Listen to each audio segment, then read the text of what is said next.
അസ്സലാമു അലൈക്കും വറഹ്മത്തുള്ളാഹി തആല വബറകാതുഹു. 24-ാം യൂണിറ്റ് ആയിട്ടുള്ള ഡ്രാമയെ കുറിച്ചാണ് നമുക്ക് പറയാനുള്ളത്. അടുത്തതായിട്ട് നമുക്ക് നോക്കാനുള്ളത് അൽ മസ്റഹിയ്യത്തു ഫിൽ അദബിൽ അറബിയിൽ ഹദീസി, അഥവാ മോഡേൺ അറബിക് സാഹിത്യവും ഡ്രാമയുമാണ് നമുക്ക് നോക്കാനുള്ളത്. ആദ്യ പാരഗ്രാഫിൽ പറയുന്നത് ഈ അറേബ്യയിലേക്ക് നാടകം എങ്ങനെയാണ് എത്തുന്നത് ആ ഒരു രീതിയാണ് പറയുന്നത്. പ്രധാനമായിട്ടും അറേബ്യയിലേക്ക് അഥവാ അറബിയിലുള്ള ഷാം ഭാഗത്തൊക്കെ യൂറോപ്പുമായിട്ട് നല്ല രീതിയിലുള്ള ബന്ധമുണ്ടായിരുന്നു. പിന്നീട് ഈ യൂറോപ്പിൽ നിന്ന് അറേബ്യയിലേക്ക് ഈ ഡ്രാമ എത്തുന്ന, അറബി സാഹിത്യത്തിലേക്ക് ഡ്രാമ എത്തുന്ന രണ്ട് കാരണങ്ങൾ പറയുന്നുണ്ട്. ഒന്നാമതായിട്ടുള്ളത്, അന്ന് കാലത്ത് ക്രിസ്ത്യൻ മിഷനറിമാർ, മുഫൂദുൽ മുബഷിരീൻ എന്ന അറബിയിൽ പറയും, ക്രിസ്ത്യൻ മിഷനറിമാർ ഈ അറേബ്യയിൽ ഉണ്ടായിരുന്ന അവരുടെ പവിത്രമായിട്ടുള്ള സ്ഥലങ്ങളെല്ലാം സന്ദർശിക്കാനും അതുപോലെ തന്നെ ക്രിസ്ത്യാനിറ്റിയെ ഇവിടെ പ്രചരിപ്പിക്കാനുമായിട്ട് ഷാം പോലെയുള്ള ഭാഗത്തിലേക്കൊക്കെ വരാറുണ്ടായിരുന്നു. അവരുടെ ഇടയിൽ ഈ അറേബ്യയുമായിട്ട് അവർക്ക് നല്ല രീതിയിലുള്ള ബന്ധവും ഉണ്ടായിരുന്നു. അത് യൂറോപ്പുമായിട്ട് അറേബ്യ ബന്ധപ്പെടാനുള്ള ഒരു കാരണമാണ്. രണ്ടാമതാണ് പ്രധാനപ്പെട്ട കാരണം, 1798 നാബിലിയോൻ അഥവാ നെപ്പോളിയൻ മിസ്ർ കീഴടക്കുന്ന സമയത്ത്, ഈജിപ്തുമെല്ലാം കീഴടക്കുന്ന സമയത്ത് അറബിക് സാഹിത്യത്തിന് വലിയൊരു വാതിൽ തന്നെയായിരുന്നു അവിടെ തുറക്കപ്പെട്ടത്. കാരണം ഇത് കൂടുതൽ യൂറോപ്പുമായിട്ട് അറേബ്യക്ക് ബന്ധപ്പെടാൻ കഴിഞ്ഞു.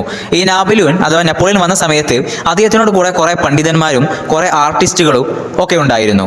അതേപോലെ അവർ വന്നതിന് ശേഷം അവിടെ ഒരു മത്ബഅത്ത്, ഒരു പ്രസ്സും, പ്രിന്റ് ചെയ്യുന്ന പ്രസ്സും അതേപോലെ തന്നെ ഒരു പബ്ലിഷിംഗ് ബ്യൂറോ എല്ലാം അവരെന്താണ് നിർമ്മിക്കുന്നുണ്ട്. അതേപോലെ തന്നെ അവർ വന്ന സമയത്ത് അവരോടും കൂടെ കുറേ നാടകക്കാരും ഉണ്ടായിരുന്നു. ഈ നാടകക്കാർ ആദ്യകാലങ്ങളിലൊക്കെ ഈ ഫ്രഞ്ച് ഓഫീസർമാർക്ക് വേണ്ടിയിട്ട് നാടകം അഭിനയിക്കുന്ന ആളുകളായിരുന്നു. പിന്നീട് സാധാരണക്കാർക്കും നാടകം കാണാൻ അവസരമൊരുക്കുകയായിരുന്നു. ഈ ജുർജി സീതാൻ ഇതിനെക്കുറിച്ച് പറയുന്നുണ്ട്. ഈ കാലത്താണ്, അഥവാ നെപ്പോളിയൻ വരുന്ന ഒരു കാലത്താണ് ഫ്രഞ്ചിലൊക്കെ ഉള്ള രീതിയിൽ ഡ്രാമ അറേബ്യയിലേക്കും എത്തുന്നത്. യഥാർത്ഥത്തിൽ ഈ നെപ്പോളിയന്റെ വരവ് അറേബ്യൻ സാഹിത്യത്തിൽ ഒരു സിവിലൈസേഷൻ ആയിരുന്നു. അവർ ഒരുപാട് ഈജിപ്തിലേക്ക് വരുന്ന സമയത്ത്, ഈജിപ്ത് കീഴടക്കിയ സമയത്ത് ഒരുപാട് പ്രിന്റിംഗ് പ്രസ്സുകളും ഒരുപാട് ഗ്രന്ഥങ്ങളെല്ലാം കൊണ്ടുവരുന്നുണ്ട്. ഈ നെപ്പോളിയൻ വരുന്ന സമയത്ത് അദ്ദേഹത്തിനോട് കൂടെ രണ്ട് കലാകാരന്മാരും അതേപോലെ തന്നെ മ്യൂസിഷ്യന്മാരൊക്കെ ഉണ്ടായിരുന്നു.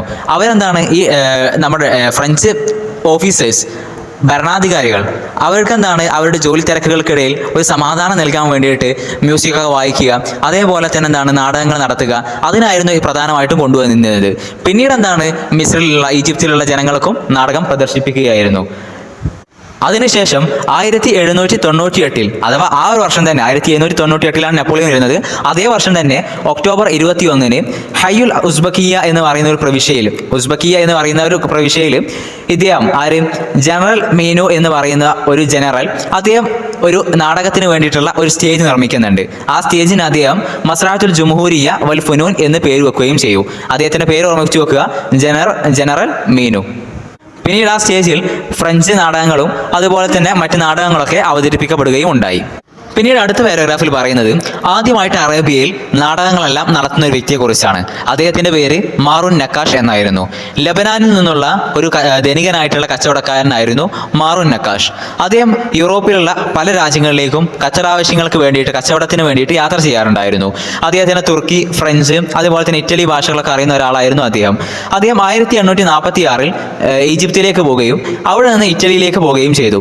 അങ്ങനെ ഈ ഇറ്റലിയിലും യൂറോപ്പിലൊക്കെ നിൽക്കുന്ന സമയത്ത് അദ്ദേഹം ഒരുപാട് മൽഹാത്തുൽ ഗനായിയ അഥവാ നമ്മൾ നേരത്തെ പറഞ്ഞിട്ടുള്ള ഒപ്പേര നാടകങ്ങൾ അദ്ദേഹം കാണാനിടയായി. പിന്നീട് അദ്ദേഹത്തിന്റെ നാട്ടിലേക്ക് തിരിച്ചു പോകാൻ നേരത്ത് കുറച്ച് നാടകകൃത്തുക്കളെ, കുറച്ച് ആക്ടേഴ്സിനെ വെച്ച് അദ്ദേഹം ഒരു ട്രൂപ്പ് ഉണ്ടാക്കി, ഒരു നാടകത്തിന്റെ ഗ്രൂപ്പ് ഉണ്ടാക്കി. എന്നിട്ട് അദ്ദേഹത്തിന്റെ നാട്ടിലേക്ക് അവരെയും കൊണ്ടുപോയി. അദ്ദേഹത്തിന്റെ ബൈറൂത്തിലുള്ള വീട്ടിൽ വെച്ചായിരുന്നു അദ്ദേഹം ആദ്യമായിട്ട് അൽ ബഖീൽ എന്ന് പറയുന്ന നാടകം അവതരിപ്പിക്കുന്നത്. 1847 അദ്ദേഹം അൽ ബഖീൽ എന്ന് പറയുന്ന ആ ഒരു നാടകം അവതരിപ്പിക്കുന്നത്. പ്രധാനമായിട്ടും മോളിയർ എന്ന് പറയുന്ന ഒരു ഫ്രഞ്ച് ഡ്രാമ ആർട്ടിസ്റ്റ് ഉണ്ട്. അദ്ദേഹത്തിന്റെ കഥകളുമായിട്ട് ബന്ധപ്പെട്ടതായിരുന്നു ഈ അൽ ബഖീൽ എന്ന് പറയുന്ന നാടകം. പിന്നീട് അദ്ദേഹം അബുൽ ഹസൻ അൽ മുഗഫൽ അല്ലെങ്കിൽ ഹാറൂൺ റഷീദ് എന്ന് പറയുന്ന ഒരു നാടകം കൂടെ രചിക്കുന്നുണ്ട്. അതൊരു കോമഡി ആയിട്ടുള്ള ഡ്രാമയായിരുന്നു. പിന്നീട് അദ്ദേഹം അവസാനമായിട്ട് അൽ ഹസൂദു സലീത്ത് എന്ന് പറയുന്ന ഒരു നാടകം കൂടെ രചിക്കുന്നുണ്ട്. അടുത്ത പാരഗ്രാഫിൽ പറയുന്നത് മിസ്രിൽ അഥവാ ഈജിപ്തിൽ ആദ്യമായിട്ട് ഈ ഡ്രാമയെ ഇൻട്രൊഡ്യൂസ് ചെയ്യുന്നത് യാക്കൂബ് സനു ആണ്. അദ്ദേഹത്തിന്റെ ആദ്യ ഡ്രാമ ഈ ഈജിപ്തിൽ പ്രദർശിപ്പിക്കുന്നത് 1876 ഏകദേശം 32ഓളം ഡ്രാമകൾ അദ്ദേഹം രചിച്ചിട്ടുണ്ട്. അതിലൊക്കെ പ്രധാനമായിട്ടും അന്നത്തെ ഈജിപ്തിൽ ഉണ്ടായിട്ടുണ്ടായിരുന്ന സാമൂഹിക പ്രശ്നങ്ങളും കാര്യങ്ങളുമായിരുന്നു അദ്ദേഹം പ്രദർശിപ്പിച്ചിരുന്നത്. അതേപോലെ തന്നെ ഒരു നാടൻ ഭാഷയുമായിരുന്നു അദ്ദേഹം അതിനുപയോഗിച്ചിരുന്നത്. ഈ അദ്ദേഹത്തിന്റെ നാടകങ്ങൾക്ക് ജനങ്ങൾക്കിടയിൽ വലിയ സ്വാധീനം തന്നെ, വലിയ സ്വീകാര്യത തന്നെ ഉണ്ടായി. അങ്ങനെ 1800 കാലഘട്ടങ്ങളിൽ ഈജിപ്തിലെ ഭരണാധികാരിയായിരുന്ന ഇസ്മായിൽ ബാഷ അദ്ദേഹത്തെ വളരെയധികം സ്വീകരിക്കുകയും ചെയ്തു. എന്നാൽ അദ്ദേഹത്തിന് മോലിയർ മിസ്ർ എന്നുള്ള ഒരു സ്ഥാനപ്പേര് നൽകുകയും ചെയ്തു. പക്ഷേ പിന്നീട് അദ്ദേഹം നമ്മുടെ യാക്കൂബ് പിന്നീട് ഒരു നാടകം എഴുതുന്നുണ്ട്, അൽ വത്തനു വൽ ഹുരിയ്യ. ഈ നാടകത്തിൽ ഗവൺമെന്റിനെ പരിഹസിക്കുന്ന രീതിയിലുള്ള ചില പരാമർശങ്ങളും നടത്തുന്നുണ്ട്.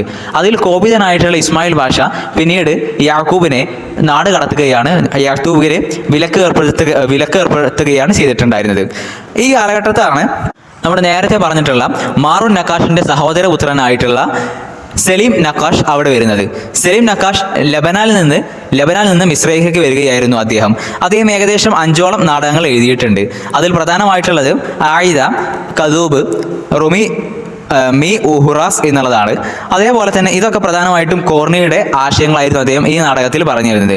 അദ്ദേഹത്തിൻ്റെ മറ്റ് 2 നാടകങ്ങൾ അറായിബു സ്വദഫ്, ളുലൂം, ഈ 2 നാടകങ്ങളും പ്രധാനമായിട്ടും നമുക്ക് മനസ്സിലാക്കാൻ കഴിയുന്നത് സലീം നക്കാഷ് അദ്ദേഹത്തിൻ്റെ പിതൃവ്യനായിട്ടുള്ള മാറൂൻ നക്കാഷിൻ്റെ അതേ ശൈലിയും പാതയുമായിരുന്നു പിന്തുടർന്നിരുന്നത്. ആ ഒരു ഒരു സ്റ്റൈലിലുള്ള നാടകങ്ങളായിരുന്നു സലീം നക്കാഷും പ്രദർശിപ്പിച്ചിരുന്നത്. അതുപോലെ തന്നെ അടുത്ത പാരഗ്രാഫിൽ പറയുന്നത് സലീം നക്കാഷിനെ നമ്മുടെ ഇസ്മായിൽ ബാഷ വളരെയധികം നല്ല രീതിയിൽ തന്നെ സപ്പോർട്ട് ചെയ്തിരുന്നു. അങ്ങനെ അദ്ദേഹം ഇസ്കന്ദരിയയിൽ അദ്ദേഹത്തിൻ്റെ പ്രവർത്തനങ്ങൾ ആരംഭിക്കുകയും അദ്ദേഹത്തിൻ്റെ സഹായത്തിന് വേണ്ടിയിട്ട് അദ്ദേഹത്തിൻ്റെ സാഹിത്യ കൂട്ടുകാരനായിട്ടുള്ള ഇസ്ഹാക്കിനെ ക്ഷണിക്കുകയും ചെയ്തു. ഇസ്ഹാക്ക് ആ സമയത്ത് ആന്ത്രുമാക് എന്ന് പറയുന്നുള്ള റാസിൻ്റെ ഒരു ഡ്രാമ തർജ്ജമ ചെയ്തുകൊണ്ടിരിക്കുകയായിരുന്നു. അങ്ങനെ അദ്ദേഹം ആ ഡ്രാമ തർജ്ജമ ചെയ്ത് അദ്ദേഹം ഇസ്കന്ദരിയയിൽ അഥവാ അലക്സാണ്ട്രിയയിലേക്ക് വരുന്ന സമയത്ത് നമ്മുടെ സലീം നക്കാഷിൻ്റെ സ്റ്റേജിൽ വെച്ചുകൊണ്ട് ഈ അന്ത്രുമാക് എന്നുള്ള ഡ്രാമ പ്രദർശിപ്പിച്ചിരിക്കുന്നുണ്ട്.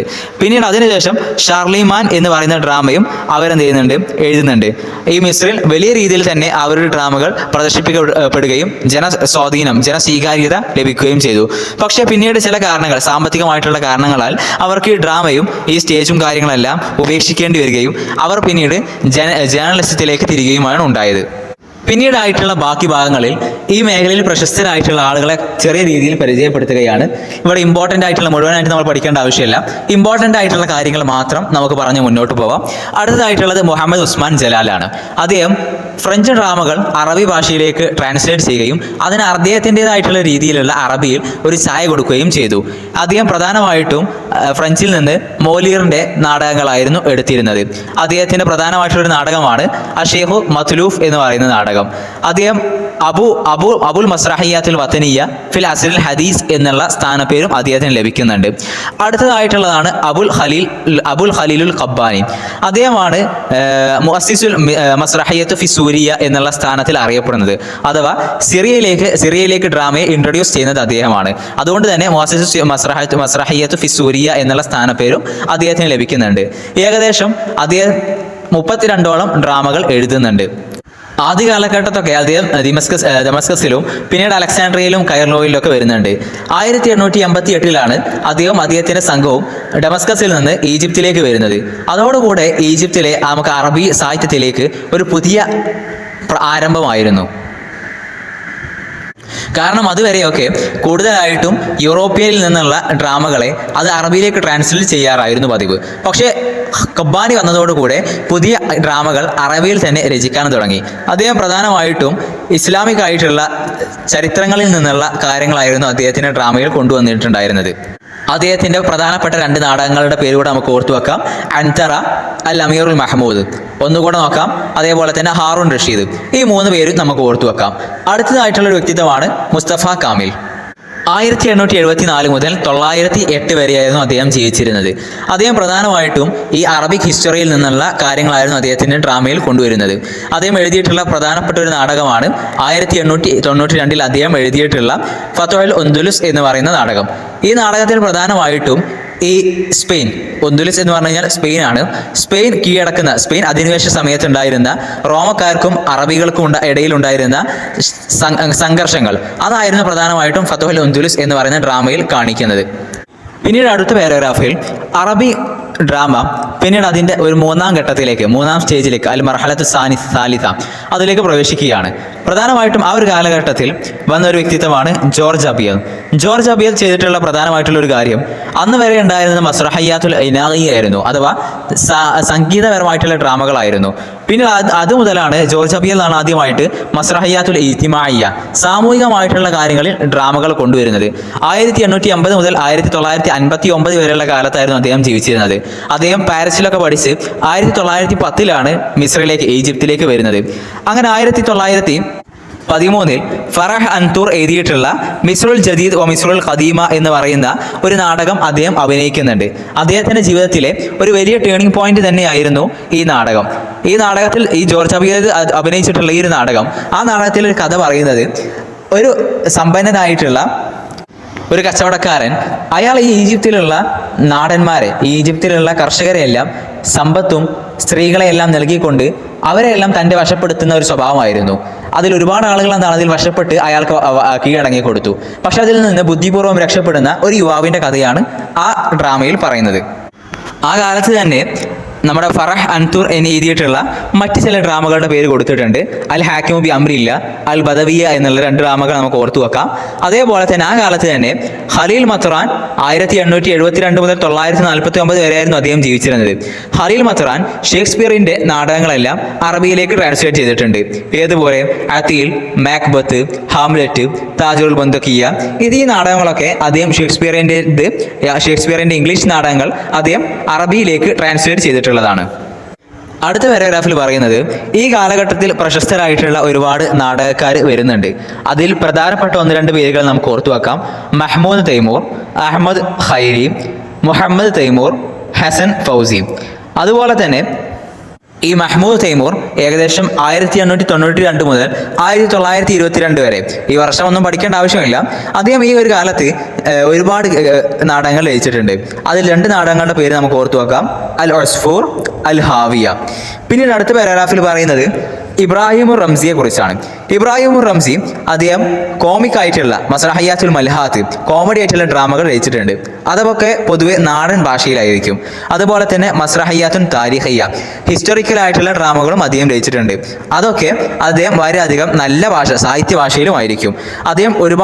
അദ്ദേഹത്തിന്റെ പ്രധാനമായിട്ടുള്ള ചർച്ചാ വിഷയങ്ങളൊക്കെ, ഈ ഹിസ്റ്റോറിക് ആയിട്ടുള്ള കാര്യങ്ങളൊക്കെ പൊതുവെ ഈജിപ്തിന്റെ ഹിസ്റ്ററിയെ കുറിച്ചായിരിക്കും.